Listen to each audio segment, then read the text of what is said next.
Earlier in our study of prayer, I made mention that our prayer life is intimately related to the providence of God.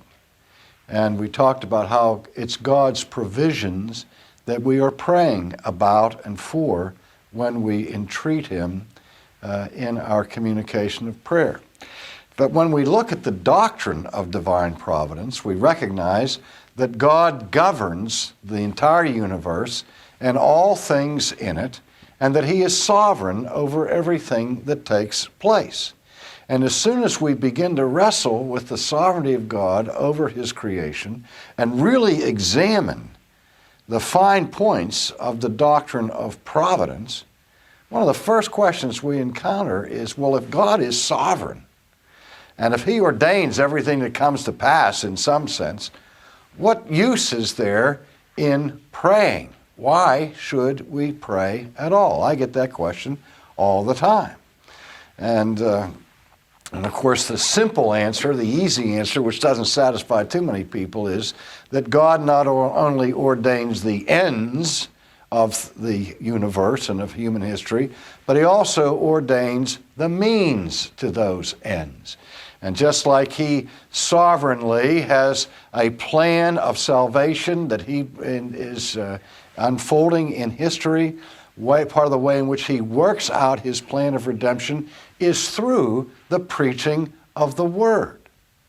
It's God who brings the increase to the preaching of the Word, but He uses that means for His end. And so therefore we have a responsibility in light of divine sovereignty and in light of His providence to be engaged in preaching. Well, the same thing can be said for prayer.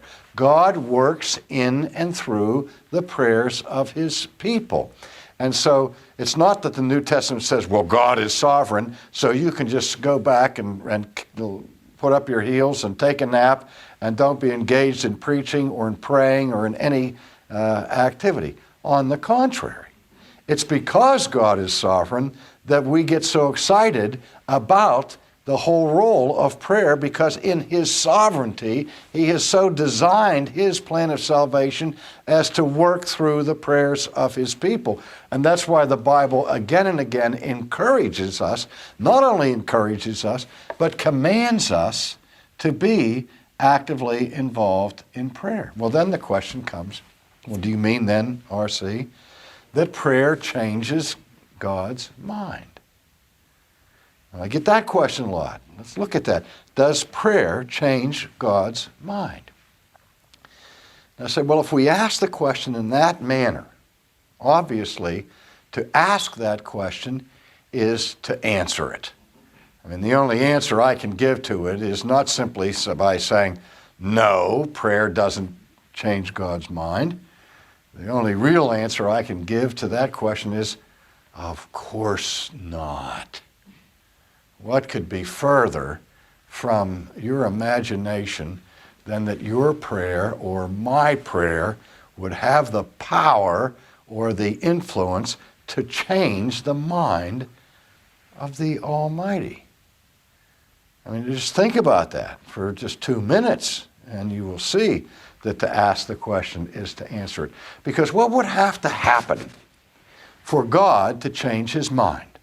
What kind of a view of God do we have when we assume that God has worked out a plan, and He has His plan A, and He's about to implement this plan that grows out of His perfect knowledge, of His absolute wisdom, and His total righteousness and integrity? So He's utterly incapable of having an evil design, and He's incapable of having a foolish plan, isn't He?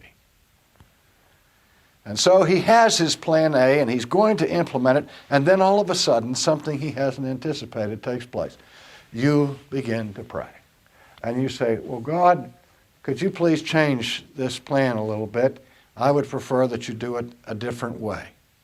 Have you considered this, and have you considered that? And suddenly, you're God's guidance counselor. And you get Him to change His mind because you persuade Him that His first plan was not a good one. Or you give Him information that he lacked before you talk to him? Now think about it.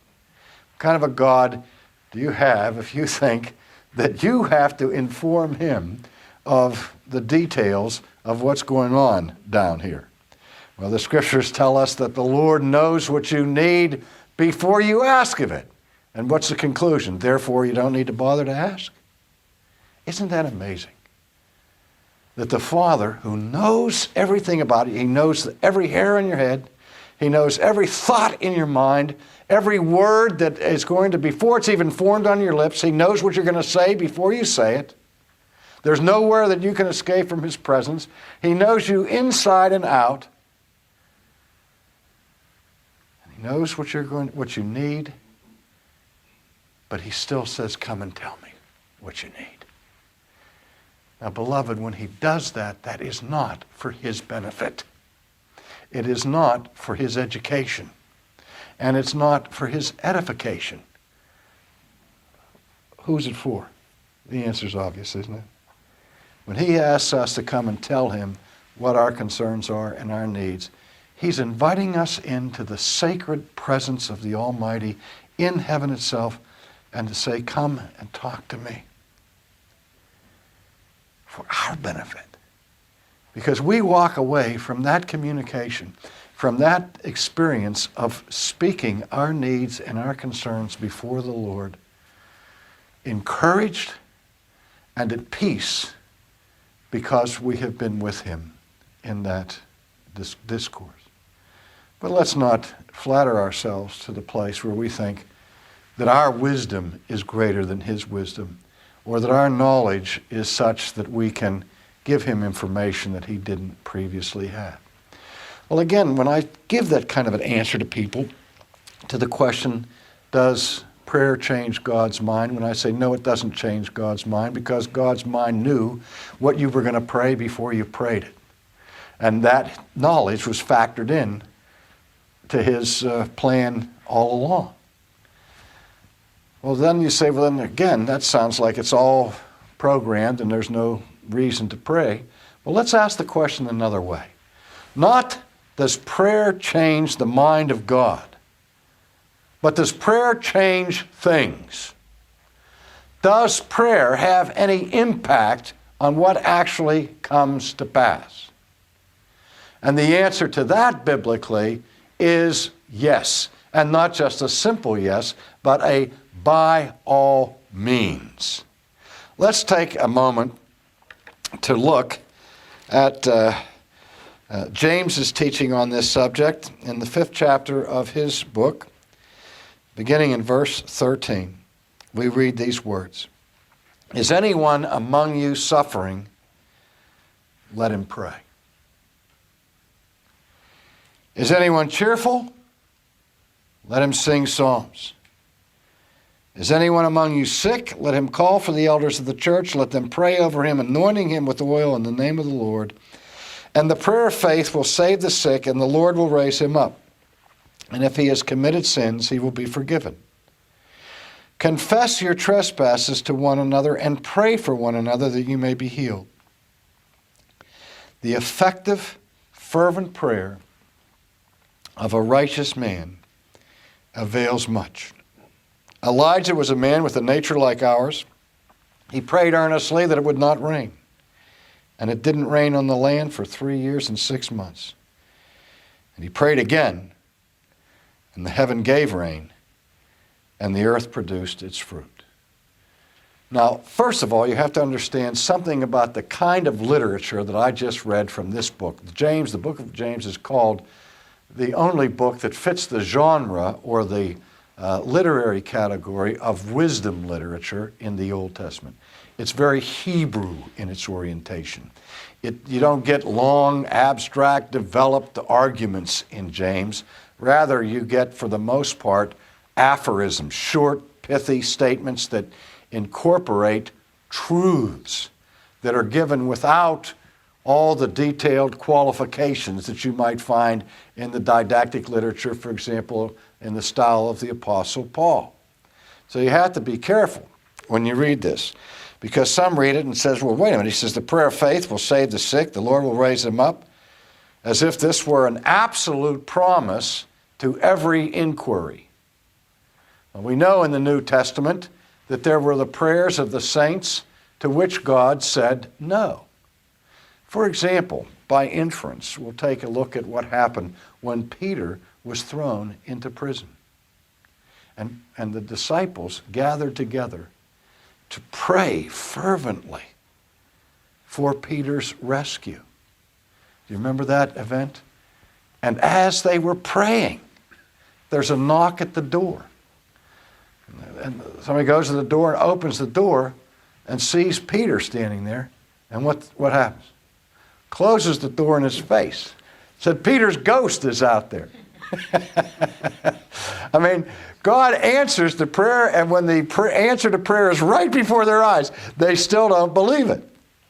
But there's where we see how the early church prayed for the release of Peter, and God answered that. But the same narrative tells us about the martyrdom of James. Are we to believe that the early leaders of the church didn't pray for James? We're told about, in Paul's epistles, of those who had been sick and had not been healed. Even Paul talked about how he had prayed several times for relief from the thorn of the flesh, whatever that was. And God's response to the apostle was what? My grace is sufficient for you. You see, sometimes God says no, even when we are sick. But at the same time, what James is encouraging is he's saying, hey, we understand that's a given that God doesn't always say yes, but don't miss out on the opportunity. Pray for the sick, pray for those who suffer, because God does answer those prayers. God does heal the sick. He does relieve our suffering. But it's not cast as an absolute guarantee. If that were the case, I mean, keep in mind that every Christian who lived in this world before, let's say, just to be on the safe side, 1880 has died.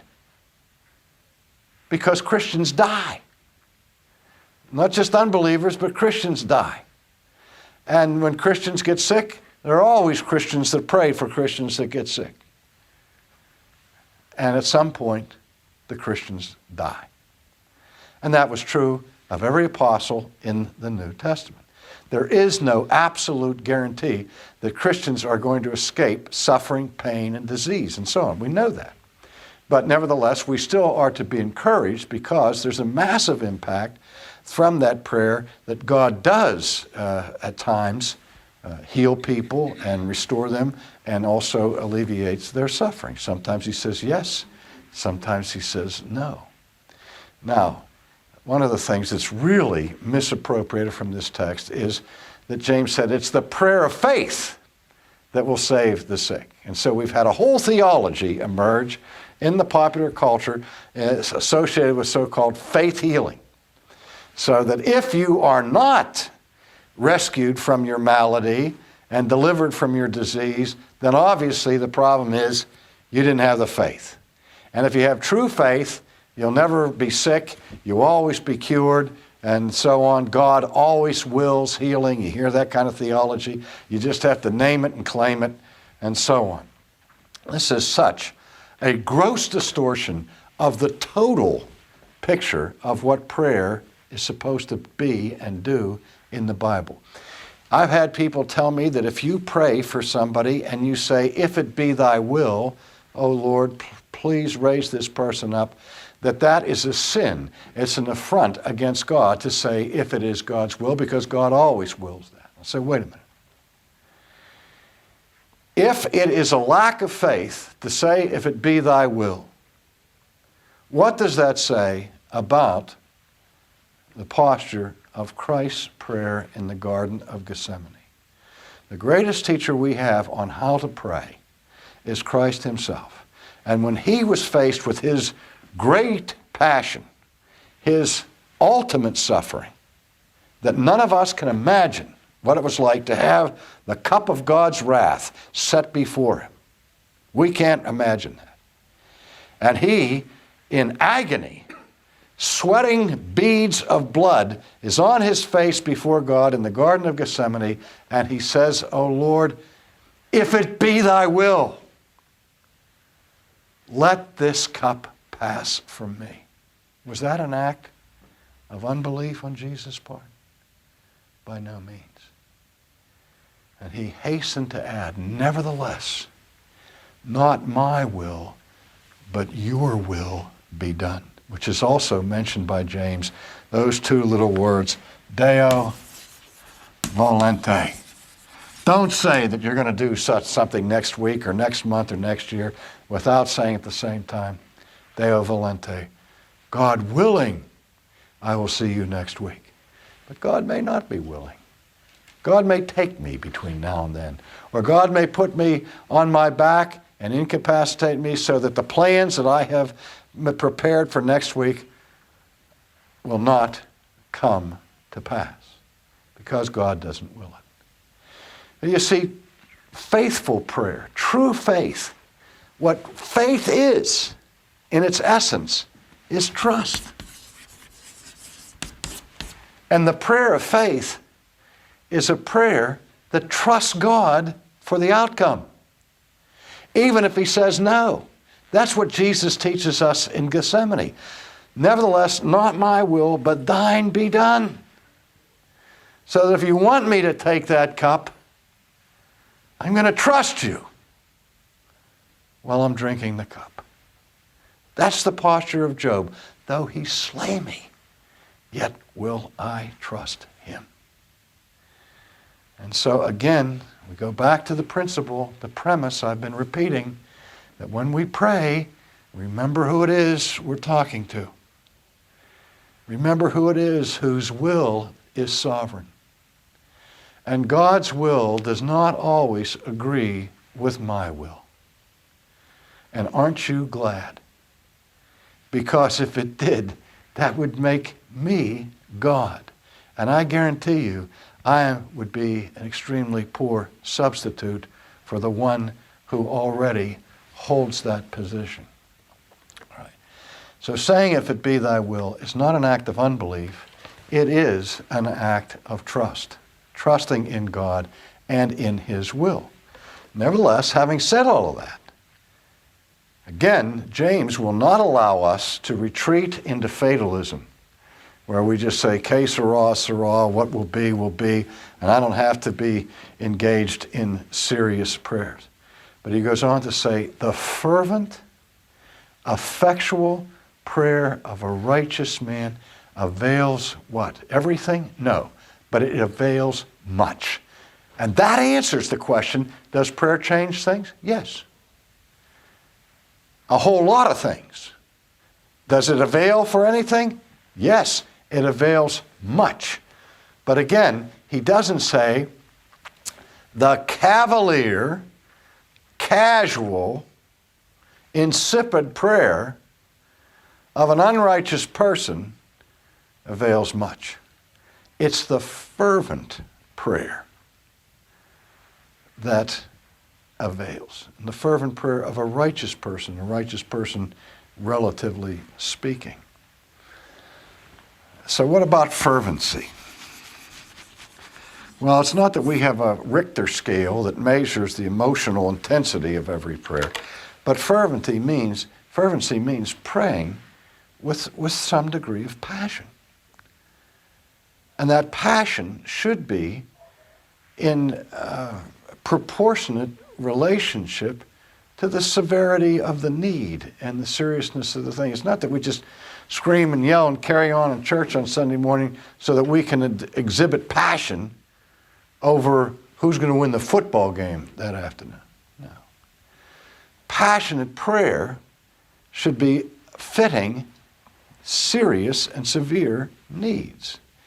Now we see another commentary on the significance of the fervency of prayer in the parable of the unjust judge, or sometimes called the parable of the importunate widow. You remember the story. Jesus says there was a judge in a certain city who regarded neither God nor man. And there was this poor woman who had been wronged, and she came to the gate seeking justice. But the judge had no time for her. He was too busy. He didn't want to be bothered with her. But she kept knocking at his door. She kept asking to be heard. She persisted in her prayer until finally he couldn't stand it anymore. And just to get her off his back, to get rid of this pest, he heard her case and delivered her. And what does Jesus say? What's the point of the parable?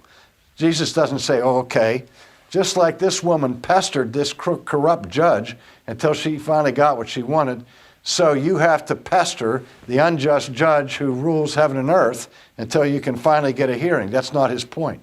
His point is this: if even corrupt judges in this world from time to time will hear somebody's prayer, how much more will the true judge of heaven and earth, who has no corruption in him at all, hear your prayers? And he asked the rhetorical question, will not God vindicate his elect who cry out to him day and night?